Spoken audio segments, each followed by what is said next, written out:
Jess Connolly. Welcome back to For Real. You know, this is my favorite moment because we just get to chat and I adore you. Welcome back. I love it. I'm glad the first 15 minutes of this podcast weren't recorded. You know what I'm saying? Because you and I, we do a podcast every time we talk.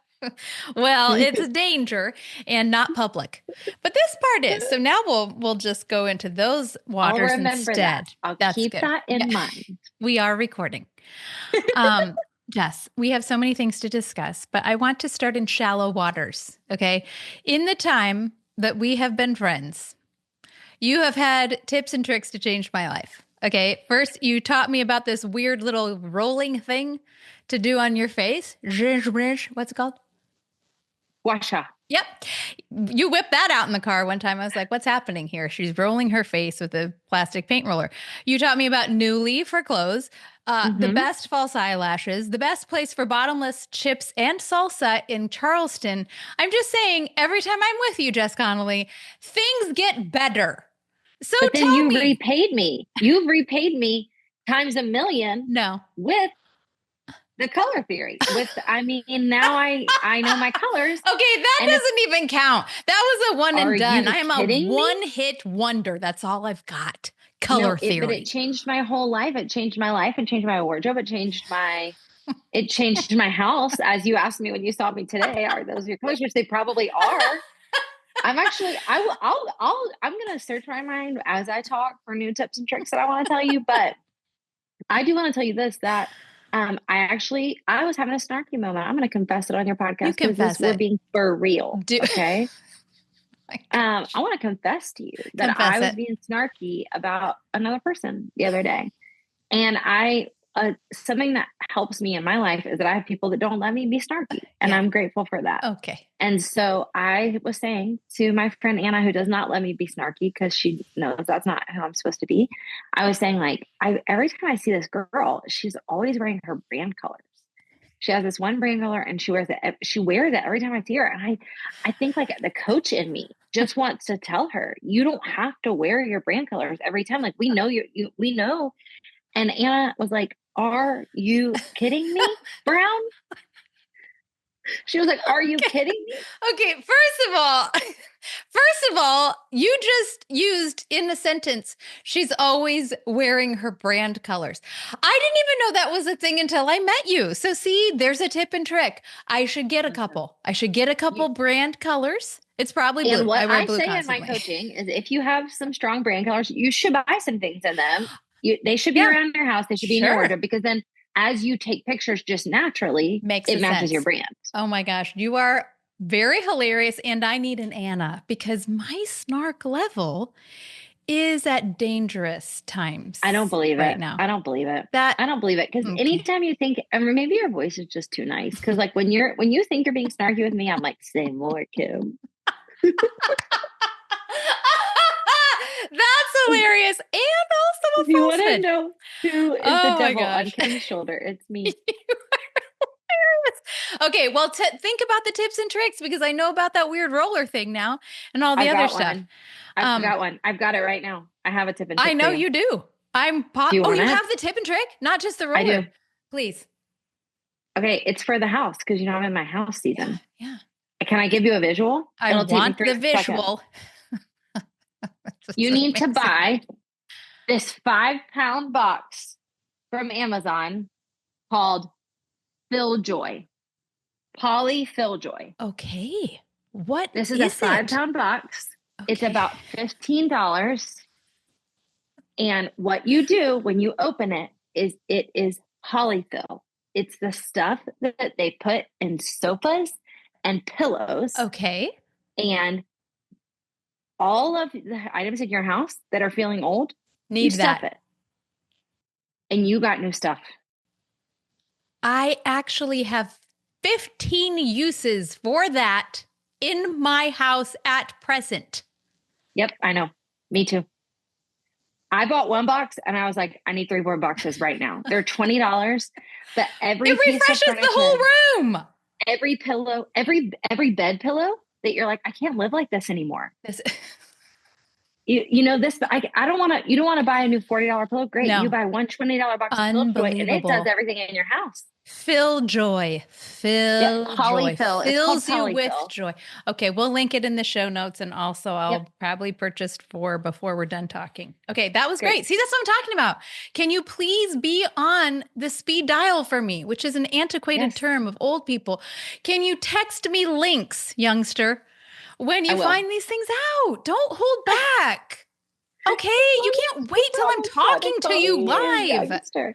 If it's, to be fair, I've been thinking on that one. I've been sitting on that one and I've been thinking I need to go to the internet and tell them they all need to buy polyfill Well, here because it is.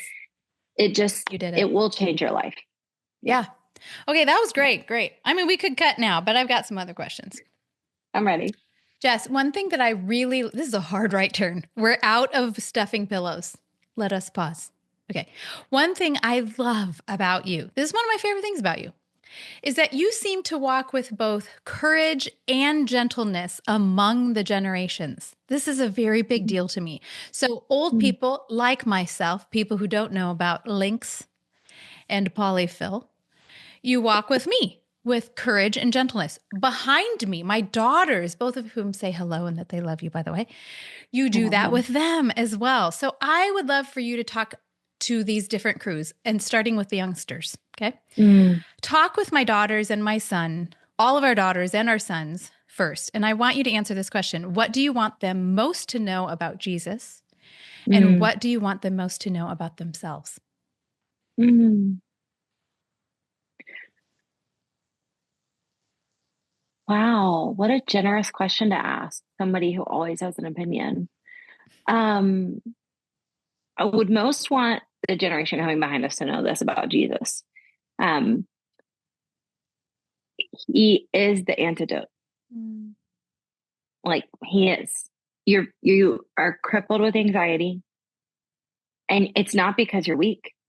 It's because the world is terrifying.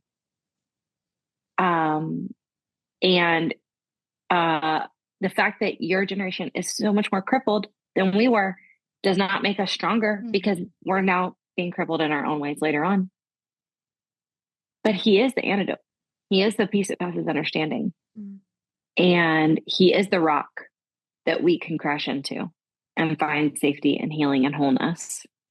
And the thing I would most want them to know about themselves, if I could sound a little woo woo, and is You that may. also that they are the antidote, Mm. that we need their leadership Mm. and we need him in them. And we need them in good shape. We need them in good mental, emotional, physical shape to step into the kingdom work that he's called them to. It's going to be fun for them. His burden is light. His yoke is easy. But we do need them. And I find that we say that less and less to younger generations in a beautiful way. In the more extended our ministry and our work seasons become, the more 40 becomes the new 20 and 60 becomes the new 40. I feel like we don't make as much space for adolescents to stop being adolescents and start, contributing to kingdom society. But we need them. What I most want to say to women our age, because I refuse to agree that you're older than me. I nodded there aspirationally. Yes, our age. Mm-hmm. Our age. We are not but I am an elder. I do want you to talk about that. And by the way, Jess, I realize that's a remarkable moment here that you are absolutely equipped for and rooted in a spot where you can advise people who are older than you, who have been down roads that aren't yours. That also is extraordinary. And you have more than earned that spot because of the way that you have steadfastly made Jesus the center of everything you do in all the seasons. So please proceed to the elders. I'm going to tell you this right now. And I want everyone who's listening to this podcast to hear me. Okay. Him most of all. The only thing I don't like about coming on your podcast is you're so affirming. You're just so affirming. And I feel like I have to spend the whole time saying, Kim. Oh, knock it off. Nobody talks like that. That's so nice. You You're don't so really, well, nice. I'm learning you don't know me because I am snarky and You difficult and had a are. really hard time in junior high because I only said true things. It's a horrible problem. I'm just saying neutral statements. Those are all very true. So please keep coming on my podcast. Okay, so tell us, what do we need to know about Jesus and what do we need to know about ourselves? Yeah. Okay. Hey, you want to know? I You do. want to know, I sure do. Polyfill, joy, Phil. Polyfill? Um, Women our age, and I'll just say 30 to 60. Yep. I think something that has not served us is that a lot of us think that we are theologically neutral. Like we think that I just know the basics, or I just care about the Mm. basics, or like I just I just know about grace, and I just know about redemption. I don't need to know a lot about theology. And I would just say you are not theologically neutral. Mm. You have a theology about everything. And I think that something that life affords us is the opportunity to develop a theology that's actually not rooted in truth. It's like Mm. rooted in our perception of the experiences around us. And I'm just encountering this so much recently, in women 30 to 60. Mm. What we think really solidified things, whether we know it or not. And most of us have gotten there by analyzing our own perception Okay. Yes. rather than Yes. just like looking to concrete truth, or looking to ancient texts, or hearing from other people's perspectives. Mhm. And that's just something I'm encountering a lot recently. Mm. Can I give you an Yeah, do example? it. Because Definitely. this is how it's rolling in my head. If Mhm. anybody's like, "Oh, I don't know if I do that," um, this one's going to sound like I'm spicy and snarky about it, but I'm not. I do feel compassionate about it. I'm not. I'm going to make this up. We're local church leaders. My husband and I, we're pastors, and um, I noticed this comes up a lot about tithing. Okay. Like we'll talk about tithing, and people will say like, "Well, I kind of have my own perspective on this," and I'm like, I appreciate that literally so much, but it is a biblical truth that can be studied in context. And it is the subject from Genesis to Revelation that is the number one subject in scripture, Totally. topical subject. And Jesus literally talks Talked about about it it more in the New constantly. Testament than any other subject. Right. Um, so it's cool that you have your own perception on it. I'm just curious, like, do you want to be rooted to Mm. ancient truths? And I don't mean like a church's perspective, and I don't mean my Right. perspective. I just mean like, do you want to know what God says about it Right. instead of just maybe analyzing your own perception of your own experience? Mm. Because my perception of my own experience in that one scenario is I would like to keep my money too. Yeah, totally. My own perception typically is very Kim forward. So Right? and that's not me saying everyone should tithe or everyone should do exactly. I just am like, do you want to know? Are you Right. curious? Right. You know? Um, Anyhow, okay, what I want them to most know about them is I think you won't be surprised by this. I do want women age 30 to 60 to know his yoke is easy and his burden is light. And the fact that where you walk around thinking everything is our fault and everything is our problem and everything is ours to fix and every burden is ours to carry, we didn't start that campaign. We were born into that narrative, and we were told it overtly and Mhm. subtly for all of our formative years. And it's actually not how Jesus talks to his Mm. kids, specifically to his girls. He's a girl Mhm. dad. Um, Good. and I think in the same way I would say, do you want to know what he means when he says that? Mm. Mm. And I think going on some exploration of that would be really interesting. Mm. You've had a brutal year, Jess. Uh, so when you're talking about shifting your perspective and really remaining curious about, well, what actually does God say about this? It's one Yeah. thing to have your memory verses ready. This, in my Yeah. experience, it's Yeah. another thing to decide that you are believing them, not Yeah. just hoping they're true, not having them as aspirational note Yeah. cards. So Yeah. you have had just a ridiculous year. You can say whatever or not anything about that. But the overarching theme of your year, from my perspective, from my lens, has been grief, hardship, and loss of all kinds. Now, I know there was a lot Yeah. of beauty in there too, but you've been in it, honey. And with Yeah. the lens of this last year, I want to talk about Easter. So I realize Yeah. there's a little bit of a jump there. I know we're well out of Easter, but I learned this year that Lent is 40 days in the church calendar and Mm-hmm. Eastertide is 50. And Yeah. for most of my life with Jesus, I've definitely known about the Lent piece, but I Yeah. have not known to have 50 days of steeping my toes in resurrection. I do Yeah. it one day and I wear a cute dress. And then it's amazing how quickly I can just kind of let that season end. And so I would love for you, with the view on the year that you have had, Mm-hmm. talk about Easter and resurrection and birth and life in times when it just feels like there's none of that around. Did Easter shift in the light at all for you this year after the year that you have had? Mm-hmm. Well, I'll take this moment to do what you will. I want to say, for anyone listening, Kim knows that I've had a hard year because she's been there for it.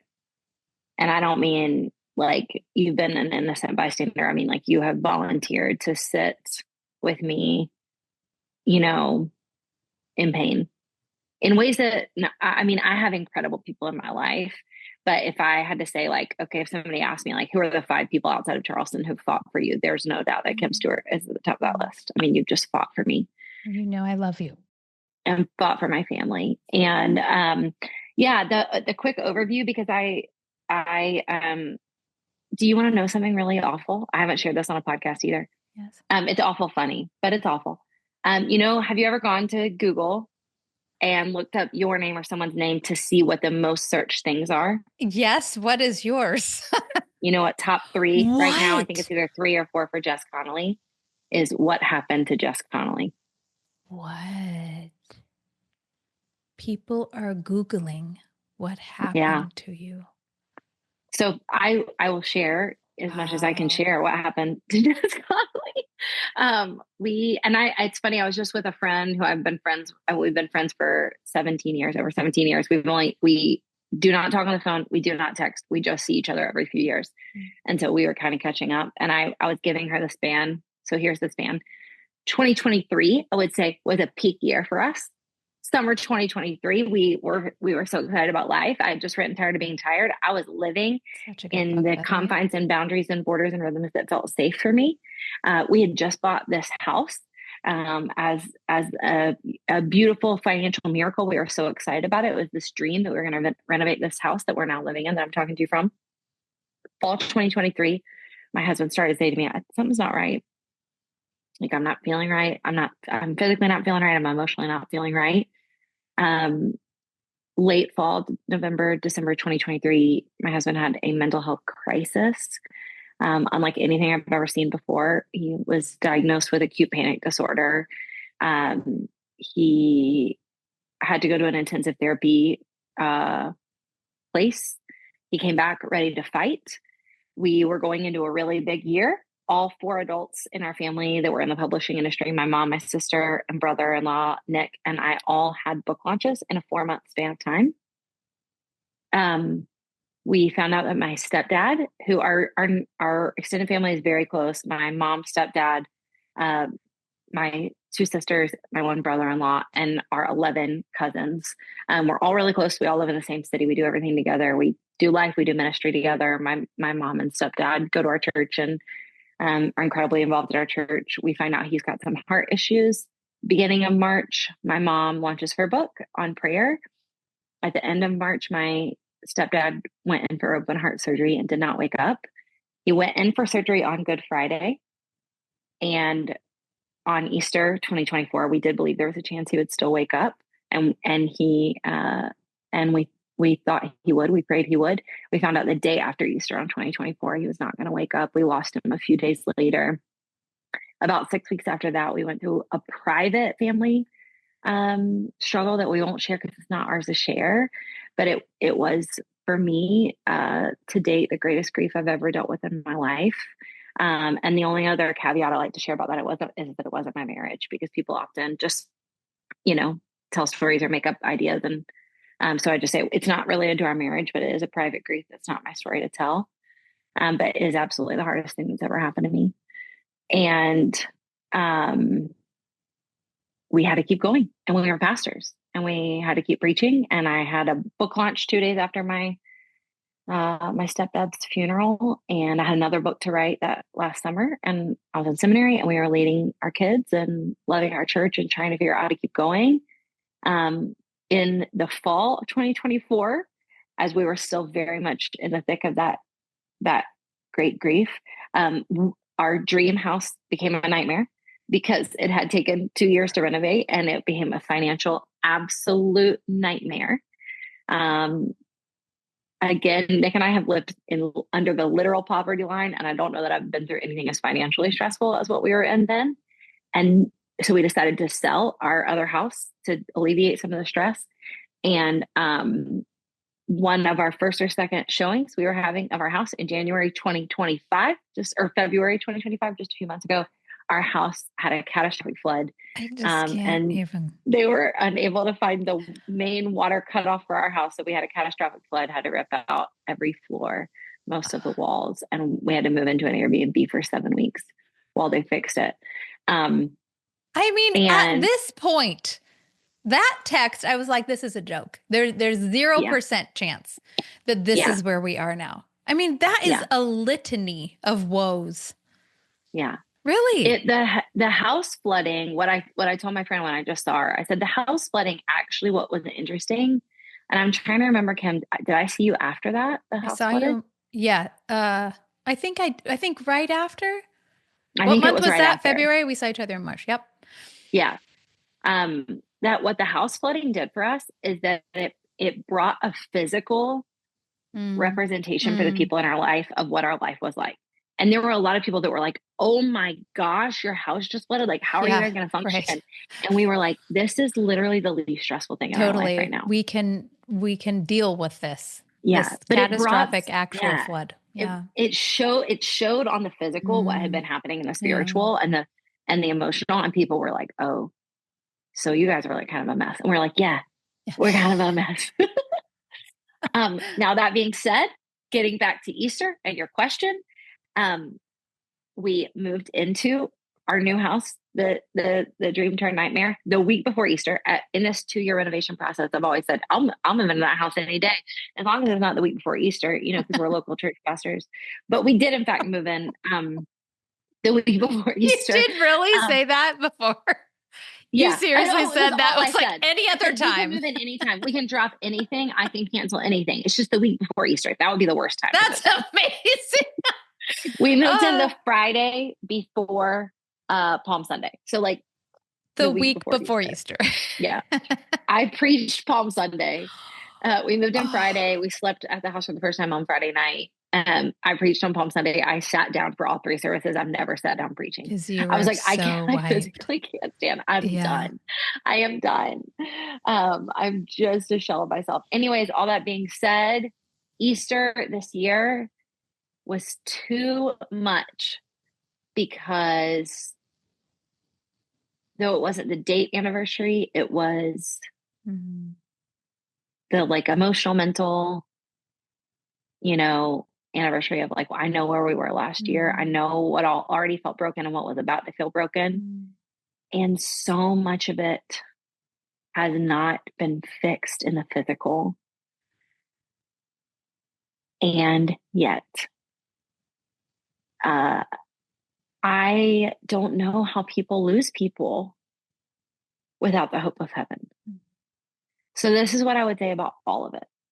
What I've learned in the last year is that, like, death is a nasty business. Sin is a nasty business.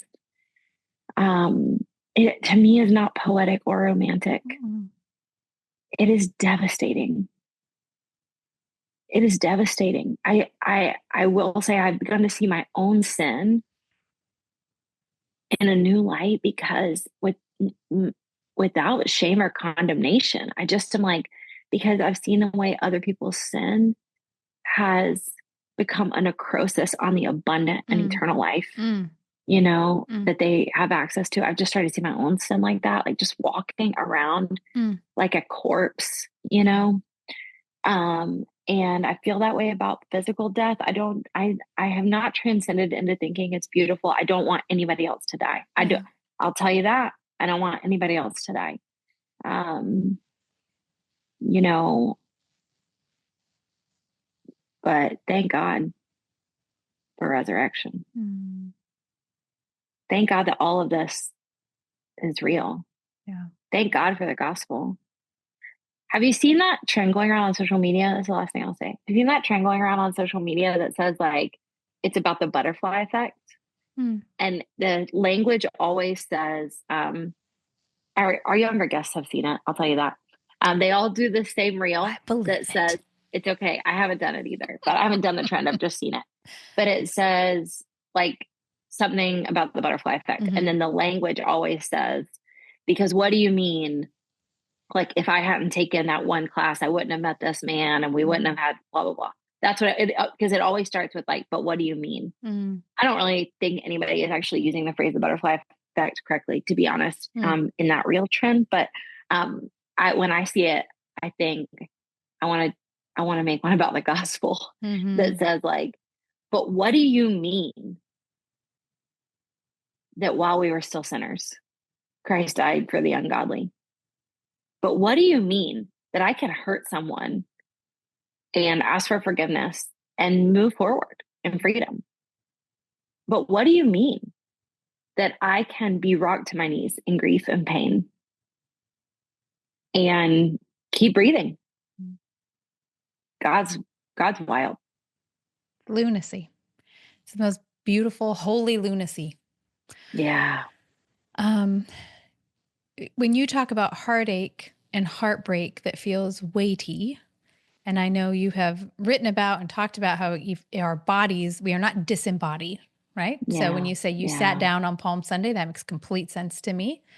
Might not have a few years ago or 10 years ago, but I Yeah. get it. Yeah. I want you to talk to the person who is sitting down. So the person who Yeah. is laying down, somebody who is neck deep in the day where staying in bed would be just feels like a much better idea, not just today, Yeah. but for the foreseeable future. When we're walking into and through the worst of the worst, what do we do when it's too much? Because you know that differently this year than you did last year. Yeah. Yeah. So I started to use this metaphor in my head. And in fact, I wrote my next book with this metaphor behind the scenes. Nobody else will ever know, but this is how I wrote it. I wrote it as if somebody got punched, and I wrote the first section like while they were falling, Yeah. and then the second section like while they were laying down, Mm-hmm. and then the third section while they were like maybe sitting back up, and the fourth section like maybe when they're like, I think I'm ready to fight again, Okay. you know. So for the person who has they're hit, they're down. I think my I think what I want to say is like, it's okay if you stay there for a second. Mm. You're safe to stay there, and you'll know when you're there too long. And I don't know if anyone else is there for you. And I'm actually certain, I can say this. I'm certain that no one else knows what you're going through, because Mm. none of us ever knows what somebody else is going through. Right. Nobody else knows what you're going through except for Jesus. We have a friend and savior, a great high priest. Hebrews calls him better over and over and over again. He's better than Moses, Mm. better than the priest, better than this. He's better than the tabernacle. He's better, better, better. He's better because he actually does get it, and he actually is there. Mm. Um, and while that's abstract and we don't know always what that means, I think like wrestling to figure out what that means is something. And so I would just say my best encouragement for someone who's just knocked out, knocked down, is to ask, what would it look like to let God care for you in this? Mm. Just pour out your anger or your heartache or your hurt, to maybe just lay there injured for a minute, to honor your injury, to say like, that hurt. Yeah. Um, And I I think that in a lot of ways, like a lot of people need the pressure off of them to immediately stand back up or to Yeah. find purpose in their pain. Um, yeah, Mm-hmm. Yeah. Purpose in your pain. That's one of the phrases I would like to excise from let's our get it out. language. Let's just get it out because it's never Yeah, been helpful to me ever. If I find that later with Jesus, that's great for us to talk about. And I'm sure I know I have seen that he will 100% bring beautiful things from my many, many ashes. But please don't tell me to get a tattoo of purpose in the yeah, pain. I've absolutely never not. felt that helpful. Yeah, I'm going to let you go back to your normal life in that beautiful room, but I have two quick questions. We're bringing it back up to shallow. Okay. Actually, I'm this one's ready. like pretend shallow. This is mid deep. Okay. Love. It's like, before the high dive. I would like to know something that you have taught me. One time you said to me, in a season of rest and Sabbath, and I mean, first of all, if any listener hasn't read exactly all of Jess's books, that's your beautiful homework assignment for the rest of your life and a new one coming out in the fall. Just do that for your own self. It'll be a really nice thing you do for yourself. But at one point, we were talking about rest and Sabbath and what that actually meant for a girl in 2025. And you said to Mm, me, there have to be seasons of your year where you take absolutely everything off the plate. You yank it all off the plate, unplug the entire swirling mess, and then you decide what goes back on the plate. So that has been beautiful advice for me. And summer is a time mm, typically where I take the plate is empty on the summer in the yeah. summer. So I want to ask you for this summer, what's on the plate? What's off? What's lighting you up when you think about the next few months? Because you're our last episode before that season begins. Teach Love. us, tell us, love. Here is what's on the plate for summer. Okay. Flower arrangement. Okay. I'm gonna go big this summer. Okay. This is why I really love you because the last time I asked you this, only a few weeks ago, you were into birding, which I thought That's my only number two. That's my octogenarians number two. That's my number two. Birding.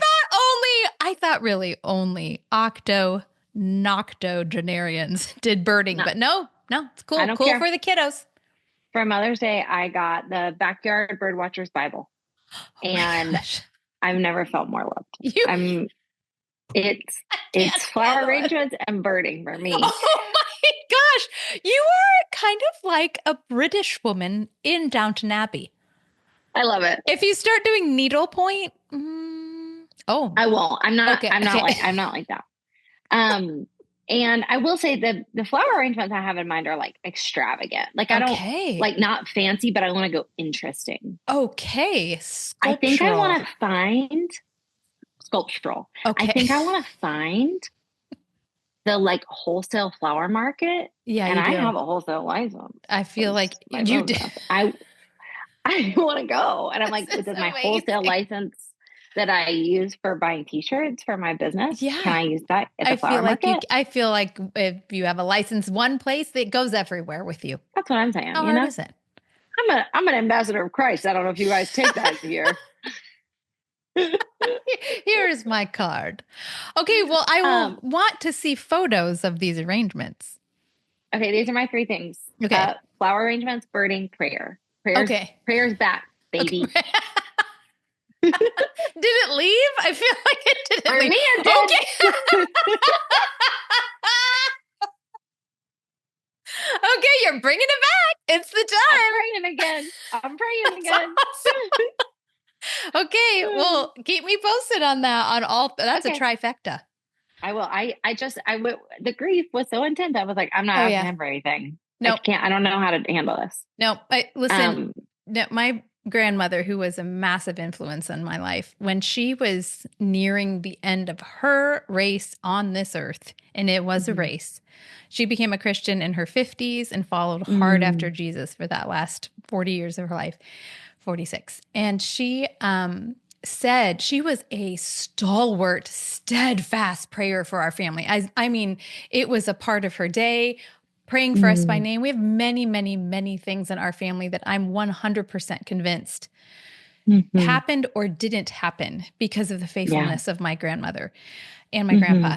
When she was nearing the end and she was in pain, it was like the last couple of years, even. I remember her saying to my mom, I can't pray anymore. This is too, Hmm. I'm not able to do it the way that I did before. Hmm. And my mom said, we are lifting up your arms at this point, and you don't Yeah. have to pray, Mom. And I Yeah. remember it was shocking to me as a young woman because I thought, wait, what? She has to keep praying for Yeah. me. But now I get that there are seasons Yeah. where, nope, we need other people to do that with and for us. And God, oh, absolutely, his arm is not shortened by that at all. In fact, I have felt more cradled by him in seasons when I am Yeah. not. So go with God. Godspeed to you in your prayer and in your non-prayer, and a little Godspeed in the Take birding, care. but that's a little weird. Yeah.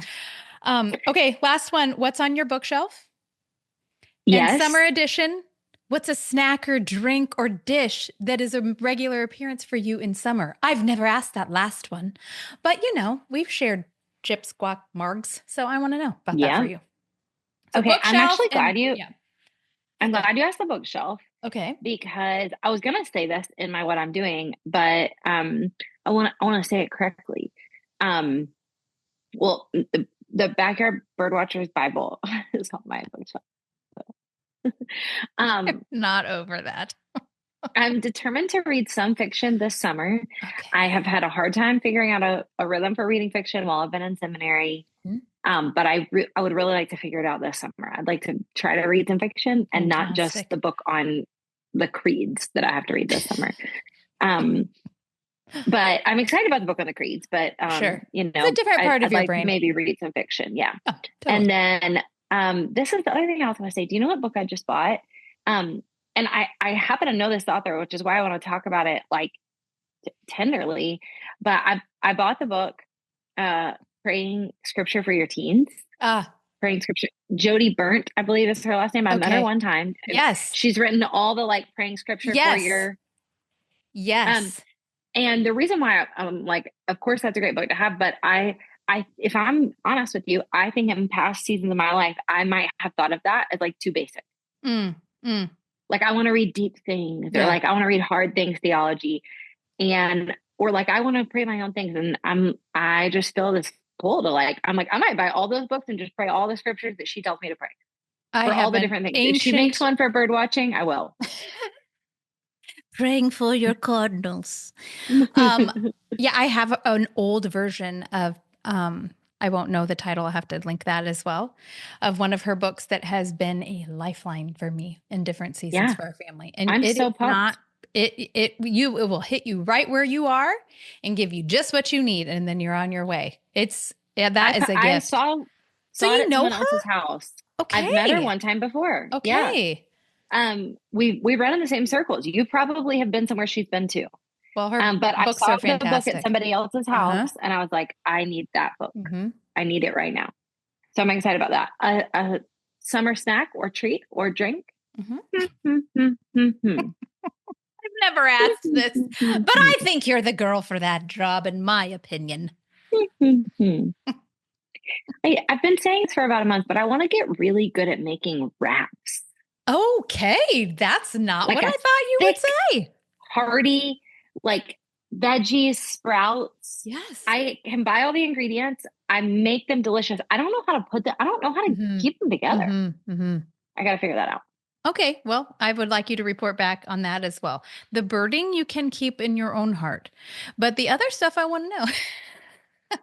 Jess Connolly, I adore you. You know I do. Thank you for taking the time to chat with me. I love You're just a you. gift. Your friendship is a gift to me, so I really appreciate it. Happy summer to you and the Same. Connolly crew. We love you.